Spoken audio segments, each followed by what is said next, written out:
We have lost the battle, not the war.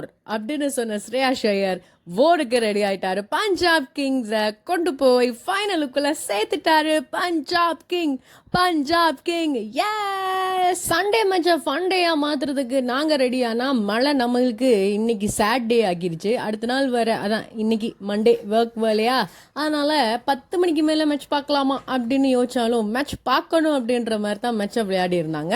டாஸ்ல win பண்ண Punjab king போலிங்கை choose பண்ணியிருந்தாங்க. முதல்ல கிளம்புறீங்க ரோஹித் சர்மா மற்றும் ஜானி பேஸ்ட்ரோ அடிச்சாடத்தான் வலிக்கிட்டாங்க. 4-6 மாறி மாறி விளாசிட்டு இருந்த டைம் ரோஹித் சர்மாவோட விக்கெட் விழுது.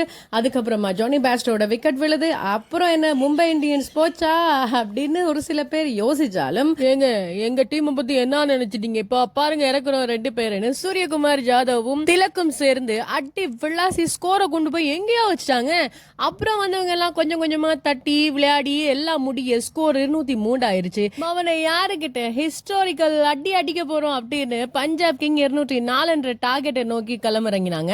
ஆரம்பத்துல இருந்தே சஸ்டைனா விளையாடிட்டு வந்த பஞ்சாப் கிங்ல இருக்கக்கூடிய வீரர்கள் இன்னைக்கும் நிதானமா தான் விளையாடி இருந்தாங்க. அதுலயும் குறிப்பா 3 பேரை சொல்லியாக்கணும். ஜாஸ் இங்கிலீஷ், நெஹால், ஸ்ரேயா ஷையர், இவங்க 3 பேரும் மேட்சோட வின்னுக்கு காரணமா இருந்தாங்க. Man of the match yes of course Shreyas Iyer தான். அந்த டீமை கொண்டு போய் கேகேஆர் சேர்த்த மாதிரி பஞ்சாப் கிங்கையும் ஃபைனலுக்கு கொண்டு போய் சேர்த்திருக்காரு. ஃபைனல் அவர் அடிச்ச 6ல 204 விட டார்கெட் கூட எல்லாரும் அளப்பறை ஆயிட்டாங்க, ஆரவாரம் ஆயிட்டாங்க, ஆனந்தம் ஆயிட்டாங்க. இதுல போல்ட் மிஸ் பண்ண கேட்ச் வந்து ரொம்ப முக்கியமானது. கேட்சர்ஸ் வின் த மேட்சர்ஸ் அப்படின்னு ஏற்கனவே நான் சொல்லியிருந்தேன். அதனால தான் மும்பை இந்தியன்ஸ் கூட குவாலிஃபை 2க்கு வந்திருந்துச்சு. ஆனா இந்த முறை மும்பை இந்தியன்ஸுக்கு அந்த பட்டர்ஃபிளை எஃபெக்ட் ஆகியிருக்கு. ஆக மொத்தத்தில் பஞ்சாப் கிங்ஸ் மற்றும் ஆர்சிபி களம் காண போறாங்க. யார் அந்த புதுவினர்? IPL வரலாற்றில் புதிய பெயர் பதிவாக போகுது. வெயிட் அண்ட் வாட்ச் மக்களே.